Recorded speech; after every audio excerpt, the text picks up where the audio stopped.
तुमाने साहेबांना किती वेळा रामटेकमध्ये पाहिलं हा एक प्रश्न. पण आम्हाला त्यांचं दर्शन सुद्धा झालेलं नाही. त्या लोकांना विचारून कामं केली नाही, आपल्याच मताने केले. तेच काम 10 वेळा बांधतात, तेच काम 10 वेळा तोडतात आणि तोच गव्हर्नमेंटचा पैसा हा खर्च केलेला जातो. नमस्कार, मी आहे रामटेक मतदारसंघामध्ये जे गड मंदिर म्हणून प्रसिद्ध आहे, म्हणजेच राम मंदिर. त्याच्या बाजूलाच एक अंबाला तलाव आहे. या अंबाला तलावाच्या पायथ्याशी जे गावकरी आहेत त्या गावकऱ्यांशी आपण संवाद साधणार आहोत. त्यांच्या काय समस्या आहेत किंवा त्यांना रामटेकमधल्या राजकारणाबद्दल काय वाटतंय याबाबतचे आपण त्यांच्याकडून मतं जाणून घेऊया.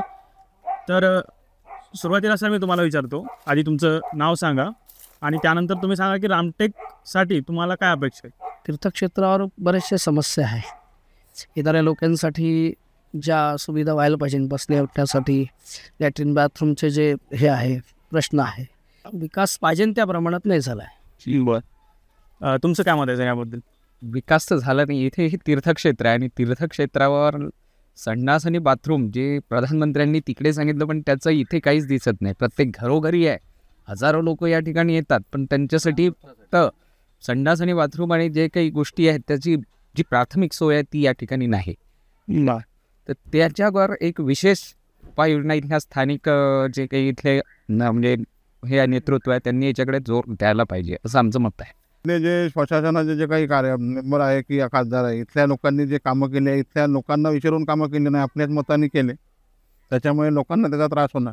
रामटेक आणखीन एका गोष्टीसाठी प्रसिद्ध आहे. ते कालिदास यांनी मेघदूत हे जे काव्य आहे ते याच ठिकाणी रामटेकच्या वनांमध्ये लिहिलं आहे असं म्हटलं जातं.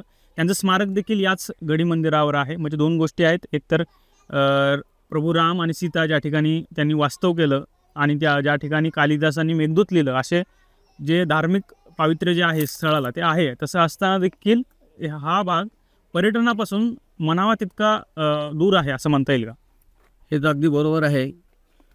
सुधाकर नाईक ज्यावेळेला मुख्यमंत्री होते त्यांच्या काळामध्ये हे कालिदास स्मारकाचं उद्घाटन झालेलं आहे. परंतु त्यापासून अगदी आतापर्यंत त्या ठिकाणचं कुठल्याही प्रकारचं त्याला म्हणता येईल आपल्याला म्हणजे काय म्हणता येईल त्याला डेव्हलपमेंट काहीही झालेलं नाही. त्याचप्रमाणे रामटेक गडमंदिरवरती 70-80 वर्षापासून कुठल्याही प्रशासनाने, मी अगदी कुठल्याही पक्षावरती आरोप घेत नाही, पण कुठल्याही पक्षाने त्या ठिकाणी कुठल्याही प्रकारचे जे डेव्हलपमेंट व्हायला पाहिजे होतं, पर्यटन स्थळ म्हणून त्या ठिकाणी म्हटलेलं आहे, ते सुद्धा त्या ठिकाणी त्यांनी कुठल्याही प्रकारचं केलं नाही. या ठिकाणी हजारो लोक रोज येतात, हजारो लोक. राम मंदिरवरती कुठल्याही प्रकारचं त्या ठिकाणी भक्त लोकांना थांबण्याकरता व्यवस्था नाही. साधी संडास बाथरूमची सुद्धा व्यवस्था त्या गडमंदिरवरती नाही. ही शोकांतिका आहे. पाणीसुद्धा पिण्याकरता त्या ठिकाणी पिण्याची सुद्धा सोय अजूनपर्यंत झालेली नाही. ही फार मोठी शोकांतिका आहे. या ठिकाणावरून पंतप्रधान म्हणून श्री नरसिंहराव या ठिकाणावरून निवडून गेलेले आहेत. त्यांनीसुद्धा या ठिकाणी काहीही केलेलं नाही. आतापर्यंत जे काही खासदार आमदार या ठिकाणी झालेले आहेत त्यांनीसुद्धा आश्वासन देऊन दिलेले आहेत. आता या ठिकाणी टुरिझम वगैरे होणार होतं, हेही होणार होतं, परंतु त्याच्याही करता कुठल्याही प्रकारचं अजूनपर्यंत कुठलाही या ठिकाणी प्रस्ताव झालेला नाही. कृपाल तुमाने हे विद्यमान खासदार आहेत, 2 टर्म राहिले, मात्र त्यांचं यावेळेस तिकीट कापण्यात आलं आणि काँग्रेसचे उमेदवार असलेले राजू पारवे यांना उमेदवारी देण्यात आले. दुसऱ्या बाजूला काँग्रेसच्या रश्मी बर्वे यांचं जात विविधता प्रमाणपत्र हे रद्द करण्यात आले आणि त्यांच्या पतीला उमेदवारी देण्यात आली. म्हणजे खूप सारा गोंधळ ह्या रामटेक मतदारसंघामध्ये सुरू आहे.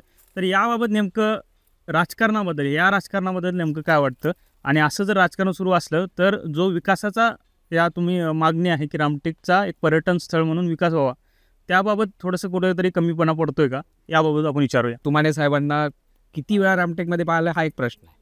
आता त्यांनी काय, आम्ही सरळ आमचे आशिषजी जयस्वाल साहेब त्यांनी जे काम केलं आम्ही ते समजतो की त्यांनीच केलेलं आहे. पण तुमाने साहेबांनी इथे काय केलं त्याची आम्हाला काही विशेष अशी माहिती नाही. पण जे काही काम झालेलं आहे ते आमदार आशिषजी जयस्वाल साहेब यांच्या मार्गदर्शनाखाली झालेलं आहे. तुमाने साहेबांनी कुठल्याही प्रकारचं रामटेकमध्ये बिलकुल आम्हाला त्यांचं दर्शन सुद्धा झालेलं नाही.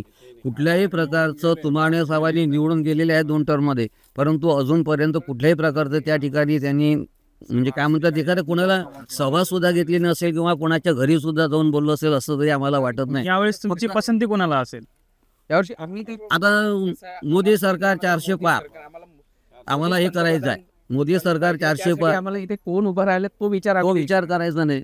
आम्हाला नेतृत्व पाहिजे मोदींचं, मोदी सरकार पाहिजे आहे.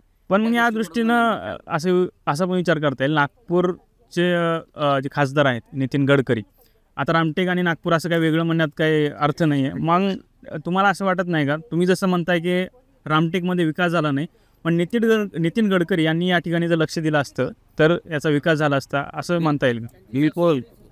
अगदी नितीन गडकरी साहेबांनी जर समजा रामटेक मतदारसंघाकडे जर समजा लक्ष दिलं असतं तर 101% रामटेकचा विकास झालेला असता आम्ही बिलकुल सांगू शकतो. परंतु आतापर्यंत जे काही खासदार आमदार या ठिकाणीवरती चाल गेलेले त्यांनी कुठल्याही प्रकारचं राम मंदिरला कुठल्याही प्रकारचा विकास केलेला नाही किंवा रामटेक तीर्थक्षेत्र हे भारतामध्ये अयोध्या म्हणून मानलेली आहे.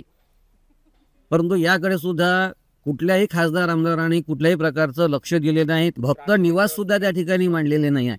तेच काम 10 वेळा बांधतात, तेच काम 10 वेळा तोडतात आणि तोच गव्हर्नमेंटचा पैसा हा खर्च केलेला जातो. यामध्ये स्थानिक लेवलच्या लोकांना कुठल्याही प्रकारची व्यवस्था म्हणून विचारला जात नाही. तर आपण पाहिलं की रामटेककरांच्या भरपूरशा समस्या आहेत. ते सध्याच्या खासदारावर पण नाराज आहेत आणि जे अगोदर राहिले किंवा आता जे होणार आहे त्यांच्यावरही त्यांचं तेवढं समाधान नाही. त्यांचा एकच मुद्दा आहे की रामटेकचा विकास व्हायला पाहिजे.